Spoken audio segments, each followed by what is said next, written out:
السلام عليكم ورحمة الله. تحية طيبة لكل من يتابعني. وياكم علي هادي علي. الفيديو لهذا اليوم يحتوي على 7 نصائح من أجل قناة يوتيوب ناجحة.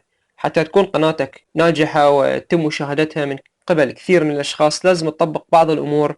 أولا، وقت الفيديو. اهتم بوقت الفيديو أن يكون قصير.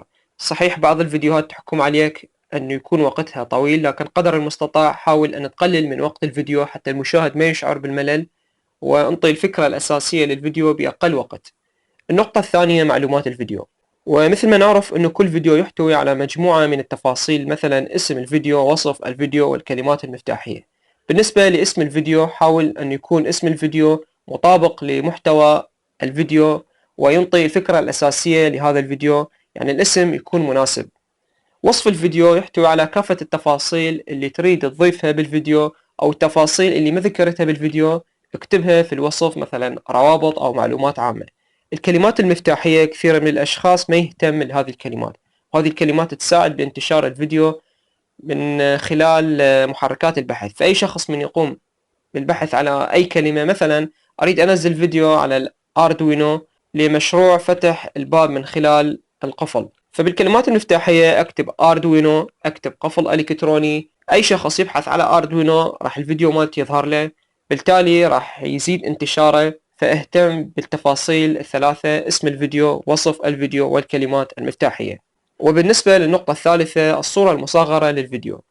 حاول تكون الصورة المصغرة تعكس محتوى الفيديو، يعني لا تنطي صورة مصغرة شكل والمحتوى شكل آخر، ولازم الصورة المصغرة تكون مصممة بشكل جميل وتنطي فكرة عن محتوى الفيديو. ابتعد عن المقدمات الطويلة. كثير من الأشخاص يضيف مقدمة للفيديو، مقدمة تتجاوز الدقيقة أو الدقيقة ونص، وهذا أمر خطأ، لأن المشاهد ما راح ينتظر دقيقة إلى أن يبدي محتوى الفيديو أو أن يظهر الفيديو.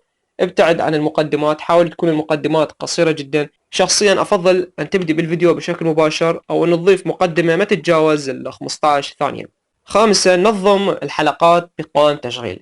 إذا كانت قناتك تحتوي على مجموعة من الفيديوهات وفيديوهات مختلفة، مثلا فيديوهات للأردوينو أو فيديوهات للأندرويد أو فيديوهات للآيفون وفيديوهات مختلفة، نظم كل مجموعة بقائمة تشغيل حتى الشخص اللي يريد يبحث في قناتك ما راح يواجه صعوبة. راح يروح إلى الأردوينو يشوف كل الفيديوهات حول الأردوينو، يروح للأندرويد. بالتالي راح تعكس إنه أنت منظم، والمشاهد راح يقدر يتابع قناتك بشكل مستمر. طبعا قبل ما أنتقل إلى النقطة السادسة، لا تنسى الضغط على لايك إذا عجبك الفيديو، واشترك في القناة إذا ما كنت مشترك سابقا من خلال الضغط على سبسكرايب حتى توصلك كل الفيديوهات وفيديوهات القناة توصل إلى كل الأشخاص.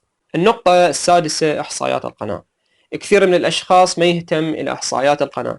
مع العلم إحصائيات القناة أمر مهم جدا حتى تعرف أي دولة تتابعك أكثر، شنو الفيديوهات اللي عجبتهم، أي فيديوهات يتم متابعتها، شنو الفيديوهات اللي ما عجبتهم أو تكون نسبة مشاهدتها قليلة. فركز على الفيديوهات اللي تكون نسبة مشاهدتها عالية واهتم بهذا الجانب حتى تكون قناتك ناجحة. النقطة السابعة، المصداقية بالمحتوى. وهذه النقطة أشوفها من النقاط المهمة جدا. دائما تكون صادق بالمحتوى اللي تقوم بنشره. ابتعد عن الأمور اللي تخدع بها المشاهد من خلال كتابة عنوان مختلف عن محتوى الفيديو، أو من خلال صورة مصغرة مختلفة عن محتوى الفيديو، أو نشر فيديوهات لمجرد الحصول على مشاهدات لكن هي غير قابلة للتطبيق. اهتم بالمحتوى وتأكد من عنده، لأن المشاهد أو المتابع من يشوفك تنشر أمور غير صادقة لا تتصور راح يشاهدك مرة ثانية، لأنه راح تعكس له صورة بأن المحتوى اللي تقدمه غير صادق. ومن يكون محتواك صادق ومن يكون المحتوى اللي تقوم بتقديمه صحيح، هذا المشاهد راح يتابعك مرة ومرتين وراح يوصي كل أصدقائه حتى يتابعوك. هذه 7 نقاط أعيدها بشكل سريع. النقطة الأولى، وقت الفيديو. النقطة الثانية، معلومات الفيديو. النقطة الثالثة، الصورة المصغرة للفيديو. والنقطة الرابعة، ابتعد عن المقدمات الطويلة.